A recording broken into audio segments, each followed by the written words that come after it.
Hola, bendiciones. Bienvenido al Espíritu de Elías, el Ministerio Juvenil de este tiempo, el podcast en donde hablamos del Ministerio Juvenil, en donde cuento un poco de la experiencia que ha sido todos estos años pastoreando jóvenes, más de 15 años, y hablamos algunas cosas que han resultado de mucha bendición para nuestro ministerio y que puede ser de bendición para otros. Tengo que decir que es un espacio que nació en unos cortos que hacíamos en Instagram en medio de la pandemia y que ahora trasladamos a la cabina del Pastor Luijo, desde donde se origina y se produce todo este podcast para bendecir en la plataforma de las nuevas generaciones, como lo es la cabina del Pastor Luijo. Muchas veces me han hecho algunas preguntas.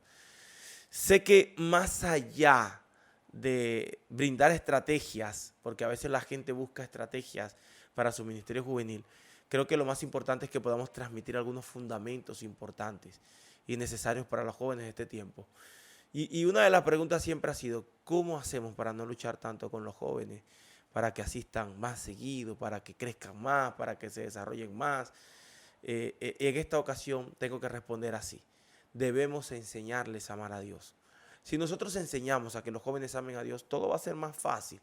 El entender la causa, la esencia, la razón de ser de este mensaje del Evangelio, el mensaje de Jesús, va a ser mucho más fácil, y que caminen bajo obediencia a la palabra del Señor va a ser mucho más fácil. Es lo fundamental. Creo que no están mal los eventos, creo que no están mal muchas cosas que se hacen, pero si vamos a partir desde lo fundamental, es importante enseñarles a amar a Dios. Deuteronomio 11:1 dice: amarás pues a Jehová tu Dios y guardarás sus ordenanzas, sus estatutos, sus decretos y sus mandamientos todos los días. Deuteronomio 6:4 dice: oye Israel, Jehová nuestro Dios, Jehová uno es. Y amarás a Jehová tu Dios de todo tu corazón y de toda tu alma y con todas tus fuerzas. Aquí encontramos algo particular, y es la orden de amar a Jehová tu Dios con toda tu mente y con todas tus fuerzas. Es decir, mi Dios, al que yo reconozco, a Jehová, que yo reconozco como mi Dios, debe ser el primero en mi corazón. Es decir, lo que tú más amas debe ser tu Dios. Y si hay algo fuera de Dios que yo amo más, entonces eso viene a ser mi Dios. Ese es el principal pensamiento que debemos transmitir a la nueva generación. Que lo que tú más amas, entonces eso viene a ser tu Dios. Luego encontramos una instrucción clara, una declaración clara en Mateo 6:24. Ninguno puede servir a dos señores, porque o aborrecerá al uno o amará al otro, o estimará al uno y menospreciará al otro. No podéis servir a Dios y a las riquezas. En este caso nos dice que no pueden servir a dos señores. Es decir, o amas más una cosa o amas más a Dios. O amas más a Dios o amas más a otra cosa. Marcos 12:28 dice: acercándose uno de los escribas, que los había oído disputar y sabía que les había respondido bien, le preguntó: ¿cuál es el principal mandamiento de todos? Jesús le respondió: el primer mandamiento de todos es: oye Israel, el Señor nuestro Dios, el Señor uno es. Y amarás al Señor tu Dios con todo tu corazón, con toda tu alma y con toda tu mente y con todas tus fuerzas. Este es el principal mandamiento. ¿Por qué la pregunta de los escribas al Mesías? Y atención a esto, porque vamos a decir algo muy importante. Resulta que en el Pentateuco había más de 613 mandamientos, más de 600 mandamientos, exactamente 613. Y ellos estaban tratando de inducir al maestro a que respondiera algo contrario a lo que ellos consideraban correcto. Esto con buscarle ocasión de caer o de acusar al maestro. Y qué bonito es la palabra del Señor cuando dice: amarás al Señor tu Dios con todo tu corazón y con toda su fuerza, y amarás a tu prójimo como a ti mismo. Pero dice con firmeza que debemos amar con todo nuestro corazón, con toda nuestra mente y con toda nuestra fuerza. Debemos amar a Dios. Lo primero que quisiera preguntarle a los líderes, después de este análisis, número uno: usted, líder o pastor, ¿qué tanto ama a Dios? Porque es que hay algo muy práctico. En el momento de liderar y pastorear jóvenes, es importante tener claro que es más de decir cómo se hace es mostrar cómo se hace. Es decir, no es solo decir, así se debe hacer, sino mostrar cómo se debe hacer. Ejemplo, no es decir, se debe tener una buena familia, sino mostrar cómo se debe tener una familia. Porque los jóvenes se quedan con el 30% de lo que dices, pero se quedan con el 70% de lo que haces. Entonces, primero es qué tanto como líderes y pastores estamos amando a Dios. Porque hay algo que nos enseñaron nuestros presbíteros, nuestros ancianos, que lo han repetido muchas veces, que debemos tener cuidado, ¿verdad?, de no amar más la obra de nuestro Señor y de amar más al Señor de la obra. Entonces es muy importante saber y analizar qué tanto amamos a Dios. Y la segunda pregunta es mirar qué tanto tus jóvenes y los que te siguen aman a Dios. Es muy importante. ¿Y cómo lo podemos hacer? Es que hay características fundamentales de los que aman a Dios. Y una de ellas, voy a mencionar solo dos. Según Juan 14:15 dice, si me amáis, guardad mis mandamientos. Luego el versículo 21 dice, el que tiene mi mandamiento y lo guarda, ese es el que me ama. Y el que me ama será amado por mi Padre. Y yo le amaré y me manifestaré a él. Le dijo Judas no al Iscariote, Señor, ¿cómo es que te manifestarás a nosotros y no al mundo? Versículo 23, respondió Jesús y le dijo, el que me ama, mi palabra guardará, y mi Padre le amará. Y vendremos a él y haremos morada con él. El que no me ama, no guardará mis palabras. Y las palabras que habéis oído no es mía, sino del Padre que me amó. Con firmeza dice que el que me ama guarda mis mandamientos. Es decir, que la obediencia es un fruto irrefutable e infaltable de alguien que ama a Dios. Alguien que ama a Dios guarda, obedece su palabra. Eso no va a faltar. Y la obediencia es un asunto hoy que ha sido olvidado, que ya no se enseña y que ya no vemos en las nuevas generaciones. Quiero decir que hay una obediencia que Dios no quiere. Sí, suena raro, pero es verdad. Y es la obediencia tardía. Dios quiere que estemos tan llenos de Él, que hayamos muerto tanto a nuestro ego, a nuestra forma de conducir nuestra vida y que estemos tan llenos de su Santo Espíritu que cuando nos hable nosotros podamos responder inmediatamente. Pero además de eso, Dios tampoco quiere una obediencia a medias. Dios no quiere la obediencia tardía y Dios tampoco quiere una obediencia a medias. O sea, medio obediencia viene a ser desobediencia. Y en algún momento, mis queridos líderes y pastores, la obediencia va a ser probada. Yo siempre pongo este ejemplo, Lucas 17:7. ¿Quién de vosotros, teniendo un siervo que ara o apacienta ganado, al volver del campo, luego dice, pasa, siéntate a la mesa?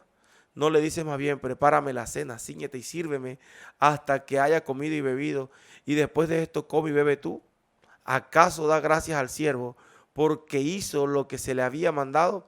Pienso que no. Así también vosotros, cuando hayáis hecho todo lo que os ha sido ordenado, decid, siervos inútiles somos, porque lo que debíamos hacer hicimos. Aquí hay algo claro. Y yo a esto le llamo cuando la obediencia es probada. ¿Por qué lo dice? Porque este es un siervo que se dedicó todo el día a trabajar en los negocios de su amo. Y a pesar de trabajar en los negocios de su amo, tiene que venir a la casa de su amo a servirle al amo.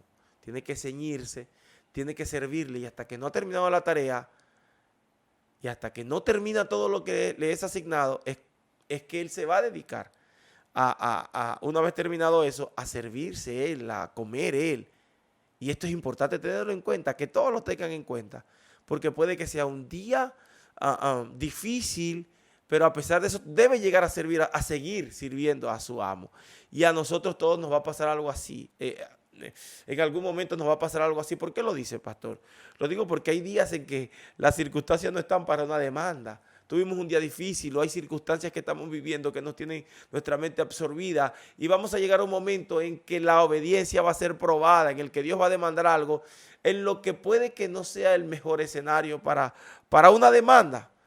Y en estas circunstancias es cuando nos vamos a dar cuenta qué tanto amamos a Dios, porque el que le ama le obedece y muchos de nuestros jóvenes van a ir a la iglesia por amor, a pesar de que no tenga pasión, a pesar de que la haya perdido, a pesar de que no se sienta bien, a pesar de eso, van a ir a Dios, van a ir a un servicio, van a seguir en lo que estamos haciendo por pasión, por pasión. Ahora, hay un ejemplo fundamental y es Cristo. Dice Hebreos 5:8, y aunque era hijo, por lo que padeció, aprendió obediencia.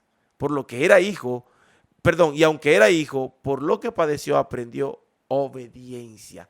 El mismo Cristo, yo creo que 100% Dios, 100% hombre, es un tema debatido especialmente en estos tiempos, pero yo creo que 100% Dios, 100% hombre, tuvo que aprender obediencia, ¿verdad? Y todos recordamos el Getsemaní, donde sudó sangre, donde fue sometido a un nivel de estrés altísimo, que es a lo que se puede explicar científicamente que le ha sudado sangre, que es una enfermedad que es característica porque si tú estás expuesto a un nivel de fe bastante alto, de estrés bastante alto, entonces tú vas a sudar sangre. Y así tanta era la presión de Cristo que decidió, que sudó sangre, pero a pesar de eso siguió en el camino porque la obediencia fue probada. Y esto es el resultado del amar a Dios. Por eso nosotros tenemos que, para dejar de tener tantos dolores de cabeza, para dejar de luchar tanto, de perseguir a los jóvenes, tenemos que enseñarle a amar a Dios por sobre todas las cosas, porque así está escrito. Y una segunda característica irrefutable de los que aman a Dios es que le sirven. Juan 21:15 dice, cuando hubieron comido, Jesús dijo a Simón Pedro, Simón, hijo de Jonás, ¿me amas más que esto? Y le respondió, sí, Señor, tú sabes que me amo, que te amo. Él le dijo, apacienta mis corderos. Versículo 16. Volvió a decirle la segunda vez, Simón, hijo de Jonás, ¿me amas? Pedro le respondió, sí, Señor, tú sabes que te amo. Y le dijo, pastorea mis ovejas. Le dijo la tercera vez, Simón, hijo de Jonás, ¿me amas? Pedro se entristeció de que le dijese la tercera vez, ¿me amas? Y él respondió, Señor, tú sabes, tú lo sabes todo, tú sabes que te amo. Jesús le dijo, apacienta mis ovejas. Esta es una escena linda, hacía parte de la agenda de Jesús en la resurrección, en los días que Cristo resucitó, que estuvo en la tierra, posterior a la resurrección, se encuentra con aquel Pedro que le había negado. 3 veces Pedro le niega, 3 veces Cristo le pregunta si le amaba, pero las 3 veces Cristo afirmó, apacienta mis ovejas, en otras palabras, sírveme. Ahí le estaba diciendo a Pedro, si tú me amas, sírveme. Ahora, yo sé que usted como pastor o como líder me está diciendo, lo que pasa es que ellos amaron a Dios, pero se enfriaron. ¿Cómo debemos hacer? Bueno, tenemos que tener corazón suficiente para poder hablar y llevarlos al primer amor nuevamente. Acuérdense que Apocalipsis 2:1 dice, escribe el ángel de la iglesia en Éfeso, el que tiene a 7 estrellas en su diestra, al que andaba en medio de los 7 candeleros de oro, dice esto, yo conozco tus obras, tu arduo trabajo y paciencia, y que no puedes soportar a los malos, y has probado a los que dicen ser apóstoles y no lo son, y los has hallado mentirosos, y has sufrido, y has tenido paciencia, y has trabajado arduamente por amor de mi nombre, y no has desmayado, pero tengo contra ti que has dejado tu primer amor. Recuerda, por tanto, de dónde has caído y arrepiéntete. Aquí hay un texto importante en donde vemos a una iglesia que hace obras, la iglesia en Éfeso, que hacía obras. Y aquí hay que tener cuidado, porque muchos de nuestros jóvenes saben hacer la obra. Pueden saber cantar, tocar un instrumento, llevar un mensaje, pero perdieron tanta dependencia de Dios que el primer amor se enfrió. A mí me llama la atención que este texto, en otros versículos bíblicos, dice, porque ya no me amas como al comienzo, o ya no me amas como cuando te hiciste cristiano, dice otro texto bíblico, otra versión bíblica. Y es importante entender, dice que sus obras, ellos hacían sus obras, es decir, hacían las buenas obras que demostraban el amor de Cristo, su arduo trabajo, trabajaban hasta cansarse, hasta quedarse sin fuerzas. O sea, no escatimaban esfuerzo para servir a Dios. Tenían paciencia, suficiente paciencia. Dios lo está resaltando. Tenía suficientes facultades, pero mi querido líder y mi querido pastor, joven que me escucha, a pesar de eso, no amaban a Dios. Su primer amor se había enfriado. Ese primer amor inocente, ese primer amor que reitera diciendo, debe volver al primer amor. Si usted está sufriendo esto en su ministerio juvenil, usted debe predicar de regresar al primer amor, de volver, de arrepentirse, de volver a sentir eso que sintieron en los primeros días, esa pasión, de despertar esa pasión. No podemos permitir que se desarrolle o que crezca una generación de jóvenes que no ame a Dios como debe amarlo. Esta generación no puede amar más las estrategias. Esta generación no puede amar más otra cosa que amar a Dios. Esto es un asunto de prioridad, de poner a Dios en el centro de su corazón. recordemos finalmente la historia de Abraham. En el que Abraham entendió claramente, yo estoy seguro que Abraham entendió claramente, cuando Dios le pidió que sacrificara a su hijo, él entendió que asintomáticamente había anhelado tanto el milagro que al final, en el orden de las prioridades, puso al que hizo el milagro, al milagro por encima del que hizo el milagro. Y estuvo dispuesto a sacrificarlo. Y aunque finalmente Isaac no fue sacrificado, en el corazón Abraham lo sacrificó. Y eso es lo que en lo que tenemos que llevar a esta generación, que tiene que recuperar tanto la esencia del mensaje de Jesús, que tiene que recuperar tanto la razón de ser de este evangelio. Debemos llevarlos a amar a Dios por sobre todas las cosas, orar por eso, impulsarlos en eso. Quiero darle gracias por conectarse a este podcast en el Espíritu de Elías, donde hablamos del ministerio juvenil de este tiempo. Recuerda que te hablo desde la cabina del Pastor Luijo, en donde junto con muchos emprendedores podemos producir este contenido. En la producción general está Stephanie Andrade y Dalcia Rivadeneira. En el manejo de redes sociales está Ingeniosa Gracia. En la edición del video está RD Production. Y en el audio está Juan Audio. Gracias por conectarse. Nos vemos en la próxima. Bendiciones. Chao, chao, chao.